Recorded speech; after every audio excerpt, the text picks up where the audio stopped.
Cette vidéo, on va parler d'un plugin qui est très intéressant pour ceux et celles qui envoient leurs colis eux-mêmes. Il y a beaucoup de micro-entrepreneurs qui ne font pas appel à des prestataires d'envoi de livraison. Donc dans ces cas-là, je vous conseille d'ajouter ce petit plugin. Donc pour ajouter un plugin, on va dans Extensions. Donc là, on a les extensions locales. Ici, je fais Ajouter et j'ai accès donc à toute la librairie de plugins que me propose WordPress. Là, je vais taper dans Shipping, qui veut dire expédition en anglais, et je vais trouver ce plugin. Donc là, je l'ai déjà installé et activé, mais vous allez donc cliquer sur Installer maintenant, activer, et vous allez avoir donc le fameux plugin Advanced Shipment Tracking for WooCommerce. Une fois cette installation faite, on va revenir dans Extensions et on va aller dans Réglages. Donc, c'est là où je vais décider de tous les réglages de ce petit plugin. Donc, en l'occurrence, par exemple, renommer la commande complétée par expédié. Je vous déconseille de le faire parce qu'une commande expédiée, ce n'est pas forcément une commande complétée. Là, en l'occurrence, c'est complété avec le numéro de tracking. Je vais ensuite dans tous les fournisseurs. Alors, il y a la plupart. Ce qui est très bien, c'est qu'il y a la plupart des fournisseurs de livraison dans le monde entier. Donc, si je cherche la Poste, par exemple, pardon, voilà la Poste. Si je travaille avec la Poste, je peux même sélectionner un envoi par défaut. Donc là, on va dire qu'à chaque fois que je vais rentrer mon numéro de tracking, par défaut, ce sera la Poste. Je pourrais aussi choisir les autres. Je peux évidemment choisir USPS si je travaille avec les États-Unis par défaut. Je peux aussi décider d'importer moi-même des transporteurs. Donc on va voir ce que ça donne sur une commande. Je vais aller voir mes commandes de ma boutique démo. D'accord. Et j'en ai une qui s'appelle QQ et qui est en cours. Et donc voici ce que va rajouter le plugin.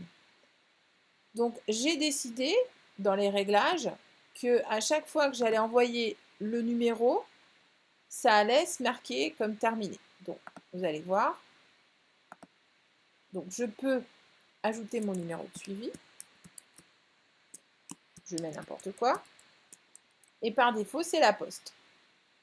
Date d'expédition, je peux choisir. Et je peux aussi, donc là, c'est pas automatique, mais je peux décider que, et je vous conseille de le faire, que quand j'enregistre le suivi, eh bien, ma commande est terminée. Donc là, j'enregistre le suivi et ma commande est donc terminée. Si je clique sur ce lien,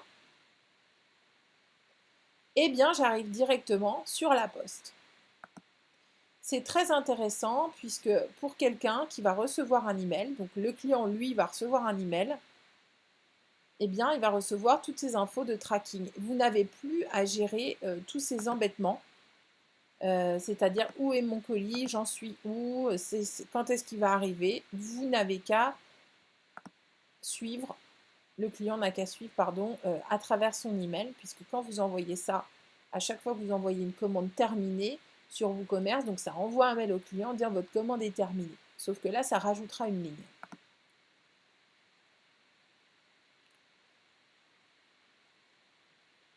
Donc normalement, ici, je peux donc personnaliser.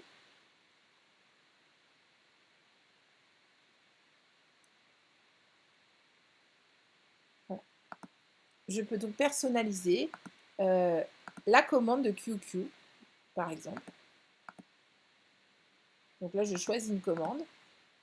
Je n'ai pas encore paramétré les couleurs de mon envoi. Donc ici, je peux décider pour chaque réglage d'afficher le nom du fournisseur. Donc là, c'est la Poste. Je peux afficher l'image de la Poste. Donc, je vous conseille de le faire, plutôt une image, c'est plus clair pour les gens. Vous pouvez masquer la date d'expédition, enfin vous pouvez gérer absolument tout et vous pouvez utiliser le numéro de suivi comme lien, ce que je vous conseille aussi. Vous pouvez aussi masquer les en-têtes ou changer le nom de ces en-têtes. Et vous pouvez évidemment grossir la police, soit du titre, soit aussi du contenu, si vous estimez, et la graisse. Donc c'est ce à quoi va ressembler la commande de votre client. Donc vous n'aurez plus à gérer les expéditions en amont de votre... Hop, je publie, je ferme.